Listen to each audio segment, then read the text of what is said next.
യമനിലെ ഹൂത്തികൾ അമേരിക്കയുടെ ഏറ്റവും പ്രധാനപ്പെട്ട മർമ്മങ്ങളിലാണ് പിടികൂടിയിരിക്കുന്നത്. അവിടെയാണ് ആക്രമണം നടത്തിയത് എന്നതാണ് ഏറെ പ്രധാനപ്പെട്ട കാര്യം. ഇപ്പോൾ ഫോക്സ് ന്യൂസ് റിപ്പോർട്ട് ചെയ്യുന്നത് അമേരിക്കയുടെ വളരെ പ്രധാനപ്പെട്ട എയർക്രാഫ്റ്റ് കാരിയറായ USS ഹാരി എസ് ട്രൂമൻ എന്നറിയപ്പെടുന്ന എയർക്രാഫ്റ്റിന്റെ കമാൻഡിംഗ് ഓഫീസറെ പിരിച്ചുവിട്ടിരിക്കുകയാണ്. അതിന് കാരണമായിരിക്കുന്നത് ഒരു വലിയ ആക്സിഡന്റ് ആണ്. ഈ ആക്സിഡന്റിൽ വലിയ രൂപത്തിലാണ് ഇതിന് തകർച്ചയുണ്ടായിരിക്കുന്നത്.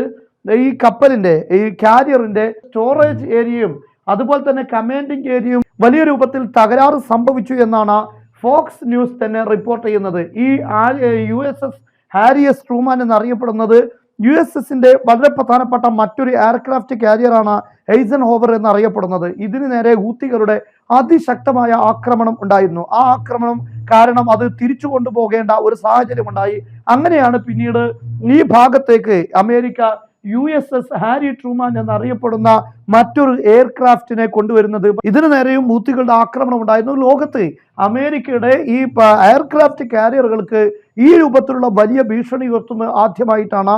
ഈ ഒരു സാഹചര്യം തന്നെയാണ് യമനിലെ ഹൂത്തികൾക്കെതിരെ അമേരിക്ക ഇപ്പോൾ ആക്രമണത്തിൽ നിന്ന് പിൻവാങ്ങുന്നത്. അല്ലെങ്കിൽ അവർക്ക് നേരെ ഒരു ശക്തമായ ആക്രമണം നടത്തി ഈ ഹൂത്തികൾ എന്നറിയപ്പെടുന്ന അമേരിക്ക തീവ്രവാദികളായി കണക്കാക്കിയിട്ടുള്ള ഈ ഭാഗത്തെ എന്തുകൊണ്ട് ഒതുക്കിക്കൂടാ, ആക്രമിച്ച് ഇല്ലാതാക്കിക്കൂടാ എന്ന ചോദ്യത്തിന് മറുപടി അത് കുറച്ച് വില നൽകേണ്ടി വരുന്ന യുദ്ധമായിരിക്കുമെന്നാണ്. ഹൂത്തികളുടെ നേതാവായ അബ്ദുൽ മലിക് അൽ ഹൂത്തിയുണ്ട്. അദ്ദേഹത്തെ കൊല്ലാൻ പോലും അമേരിക്ക പ്രതിസന്ധിയാണ്. കാരണം കൊന്നുകഴിഞ്ഞാൽ ഇത് മറ്റൊരു തലങ്ങളിലേക്ക് നീങ്ങും. തീർച്ചയായും അവരുടെ ഭാഗത്ത് തിരിച്ചടി ഉണ്ടാകുമ്പോൾ അപകടത്തിൽപ്പെടുന്നത് ഇത്തരത്തിലുള്ള കാരിയറുകളാണ്.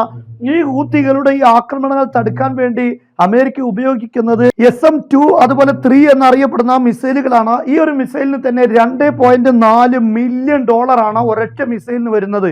അപ്പൊ ഇതിനെ തടുക്കാൻ വേണ്ടി ഈ കപ്പലുകളെ സുരക്ഷിതമായി നിർത്താൻ അമേരിക്കക്ക് വലിയ രൂപത്തിലുള്ള ചെലവ് വരുന്നുണ്ട്. സാധാരണ രൂപത്തിലുള്ള പ്രതിരോധ സംവിധാനങ്ങൾ ഉപയോഗിച്ച് ഹൂത്തികളുടെ ആക്രമണങ്ങളെ തടയാൻ കഴിയില്ല എന്ന് തന്നെയാണ് ഇതിന്റെ പ്രധാനപ്പെട്ട കാര്യം. കാരണം അവർ ഉപയോഗിക്കുന്നത് ബാലിസ്റ്റിക് മിസൈൽ, അതായത് സഞ്ചരിച്ചുകൊണ്ടിരിക്കുന്ന കപ്പലുകൾക്ക് നേരെ ഈ ക്രൂസ് മിസൈലുകളും അതുപോലെ തന്നെ ബാലിസ്റ്റിക് മിസൈലുകളും ഉപയോഗിക്കുന്നു. ഈ മിസൈലുകളെ തടുക്കുക എന്നത് അമേരിക്കയെ സംബന്ധിച്ചിടത്തോളം വലിയ രൂപത്തിലുള്ള വില നൽകേണ്ടി വരുന്ന കാര്യമാണ്. ഇനി ഈ കപ്പലുകളിൽ പതിച്ചാൽ അതിലേറെ വലിയ നാശനഷ്ടങ്ങളാണ്. കാരണം ഏകദേശം $1 ട്രില്യണോളം വില വരുന്ന വലിയ രൂപത്തിലുള്ള കാരിയറുകളാണ് അമേരിക്ക നിർമ്മിച്ചിട്ടുള്ളത്.